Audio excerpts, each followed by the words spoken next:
Hey animal enthusiasts and pet hobbyists, it's Joel here, and today we're going to be feeding all my animals. Let's get into it.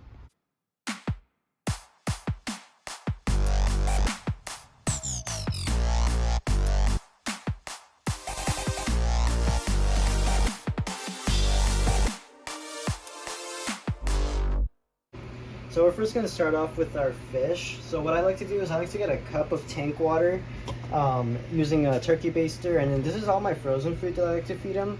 Every now and then I'll give them flakes, but I think these are a little bit more natural and they prefer it better. So I got prime reef, formula 2, baby brine shrimp for some of the filter feeders and the coral, brine shrimp, Callanus, and then mysis shrimp. What I like to do is I'll just take out a piece of the frozen food, just like that, and then drop it into the cup, and then just wait for it to thaw. Even though this says you don't have to wait for it to thaw, I just like to do that so I don't use the whole thing and pollute the tank. Every now and then I like to mix a few of the different frozen foods together because they like it like that, and then the corals will eat that. But right now, since we have our frozen food out, I also brought out for our snake. I have one more mice left. I'm just gonna thaw this out. I use this little specimen holder. So I just go to the sink, get some warm water, and then put this guy in there, and then we'll just wait for that to thaw.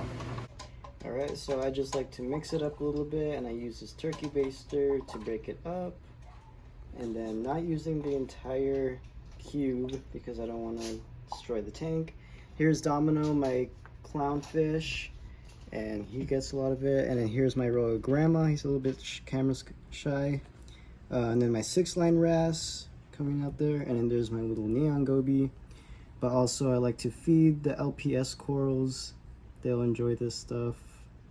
A lot of the times, because this is so much ammonia being added to the tank, I'll also add some beneficial bacteria to break it down a little bit quicker. But yeah, just target feeding a lot of the other corals, and now it's just like going all over the tank for them.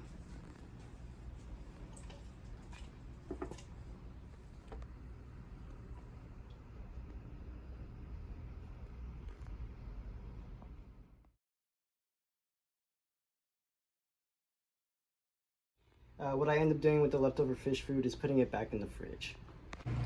So over here I have my phytoplankton culture. If you've seen my how to care for feather duster videos, you'd probably already know how I do this, but I'm gonna just add a short clip. Basically just add some of the phytoplankton to a cup, and then use the turkey baster, the same thing I did with the fish, to target feed the feather dusters and non-photosynthetic organisms. So since we're already over here, I'm just gonna feed the snake. It's been thawing out for quite a while. I have these little hinges to lock it. So this is Mikan, my corn snake. He is hiding underneath this little wood log. Usually when I make some noise, he comes out, but he really likes to hide in there. So the mice has been thawing. I'm gonna get one of my tweezers. Then grab a little mouse, and once I move it around in the tank, he's gonna notice it because he can sense it. So yeah, usually he's under here. There he is. Normally, or sometimes you could also feed them like in an external feeding bin, just so that they don't associate the tank with feeding, and then every time you put your hands in the tank, he'll think you're gonna feed him, which could be dangerous because he could bite you. But yeah, I don't normally handle him all too often. And usually he doesn't bite, so he's good.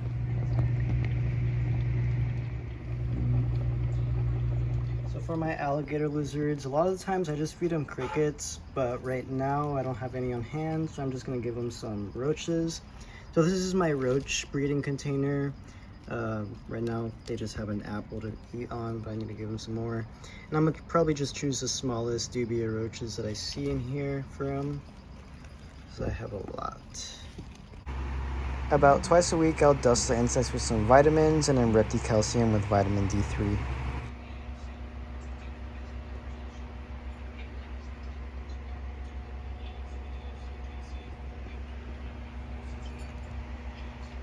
Alright, so I just like to turn off the lights really quickly.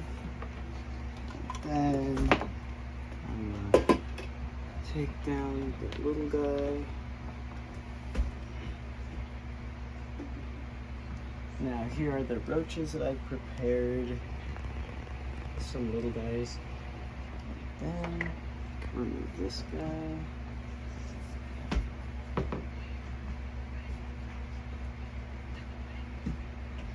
And we could just... Usually they're good with hand feeding. I'll show him this.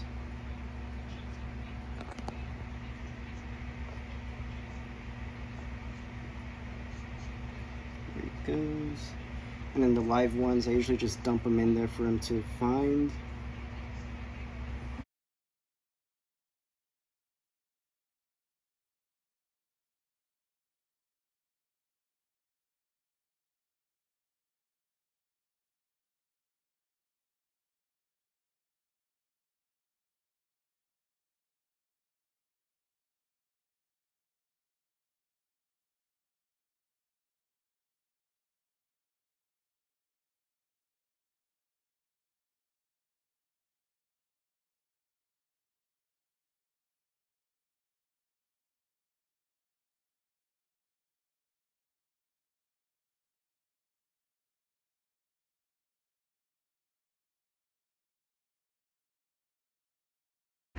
And then in here I have my baby alligator lizard who usually hides underneath the moss.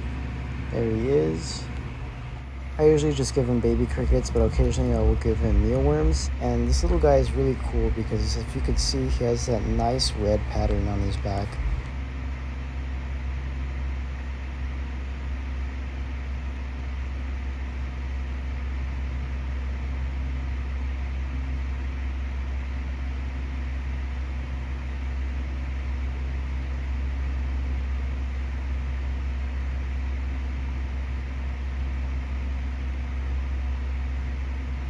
And then here is my curly-haired tarantula.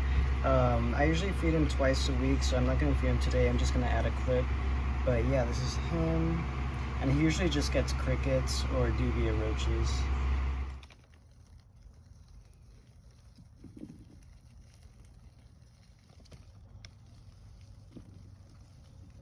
Alright, so now we're going to feed the bearded dragon. I have a piece of romaine lettuce, bell pepper, melon, and some blueberries. He loves these. You don't want to feed fruit all too often just because they're more of like a treat. Lettuce tends to have a lot of high water, but because it's so hot right now, it's good for him to get some nutrition. Bell pepper is a little bit better. A lot of fruits have a lot of vitamins, but you're going to see he really loves blueberries. So yeah, I'm just going to mix these up and give him a little salad.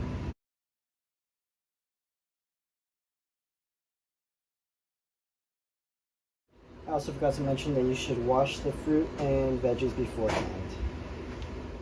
I'm also going to add some super worms to the mix just so that he'll notice it a little bit better because he really loves super worms.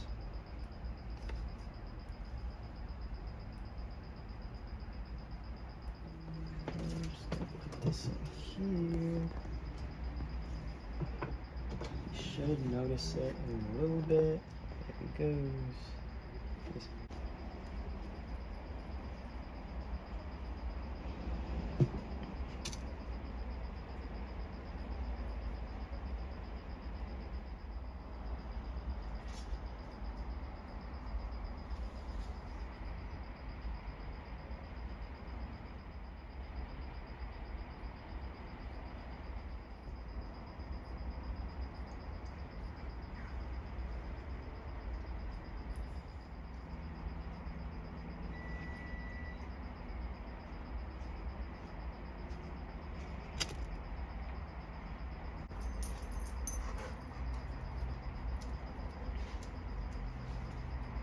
So I have this little outdoor pond that I built a while ago.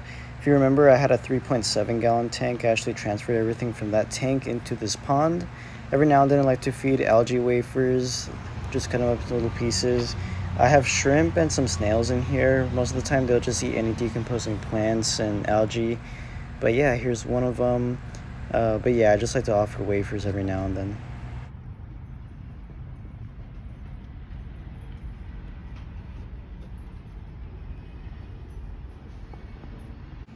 Next up are the dogs, and we like to prepare our own dog food, so today they're having ground turkey mixed with some vegetables, which includes carrots, green peas, potato, and corn. So first off, we make sure that the meat is thoroughly cooked. You can also give them ground beef and chicken as long as they're not allergic to it, but it's important that during this process you don't add any oils, salts, or seasonings. So once it's thoroughly cooked, you can then add your vegetables. We're also going to be giving them a little bit of cut up cucumber and then also that can of veggies, and then we're just going to mix them all together.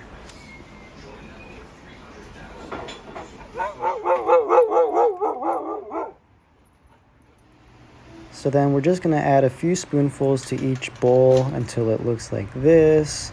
And then you could also add some multivitamins and probiotics. I like to use the brand Pet Honesty. And now it's time to give it to the dogs. Set. Now. Go, Nova. Yay. In the mornings, we also like to give them a little bit of dry food. Just about like 1 scoop for each dog.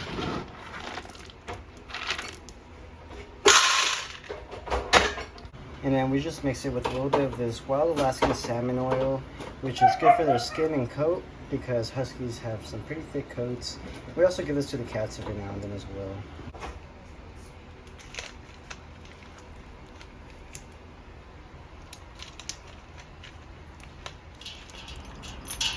But yeah, typically we only feed them twice a day. So next up is the kitty cats. There's Phoebe. And here's Stitch. They're waiting to get their food. So for the cats, it's fairly simple. Essentially what we do is we just mix the dry food and wet food. So for Phoebe, she just gets a generic wet, dry food kibble. I'm gonna see the brand. And then here is for Stitch. So a little bit. He actually gets a prescription diet for kidney disease. This is by Hill Science Diet. Kidney care. But yeah, the dry food is also a prescription for kidney. And then Phoebe, I usually just give her Wholehearted. This is a Petco brand that I have. And then this is actually, the kibble is from Kirkland, I believe. I also like to mix in a little bit of multivitamins. So then once it's been mixed, it should look a little something like that. And then we also every now and then like to mix a little bit of salmon oil just for their coat and skin. Time to go.